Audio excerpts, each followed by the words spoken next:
What's the end game? And a lot of people just are not thinking about the end game or the exit strategy. What comes next? So the end game is something that's very important. So I've been talking to a lot of CEOs and a lot of professionals over my career, and we've done a lot of work together. And so one of the things that I'm always wondering about is, okay, great. I saved you a lot of money on your tax bill. I saved you from the IRS. I've helped you increase profitability. But now what? What's the end game? And a lot of people just are not thinking about the end game or the exit strategy. What comes next? So the end game is something that's very important.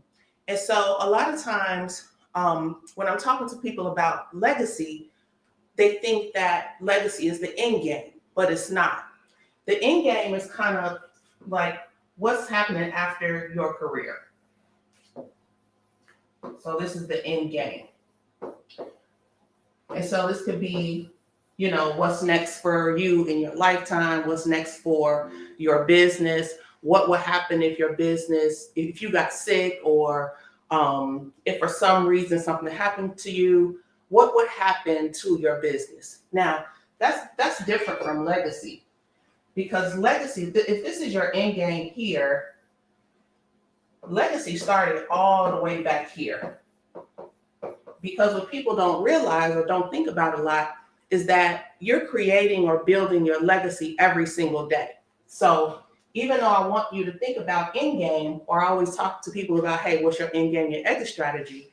Now that I'm talking to people about legacy, they're thinking it's something new, something that we need to get started, something that, is something that just is falling out of the sky, but it's not. Because from day one, you've been building this thing. Now, yes, if this is the end, your legacy is going to continue. So that's why legacy is so important, because it's about now and it's about later. So we really need to start thinking about that. What is our legacy? What is it that we want to accomplish that outlives us? What mark, let's say, do we want to leave on our family, on our community, on the world, on people? What do we want people to say about us when we're no longer here? I mean, what do we want people to say about us now while we're still alive?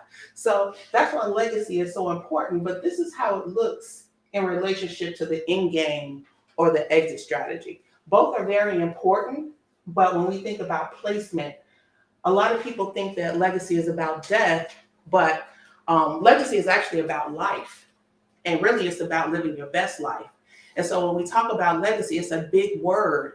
And while I do hear people talking about it and saying, hey, I'm gonna have a great legacy, or my legacy is this, or my son is, gonna carry the legacy. Well, you got to hand it to him first in order for him to be able to take it and run with it. So what I want to just kind of get across to you right now is that we need to talk about end game, think about exit strategy. But you're building your legacy every day. So make sure you're being intentional about it, and that it's the legacy that you actually want to see.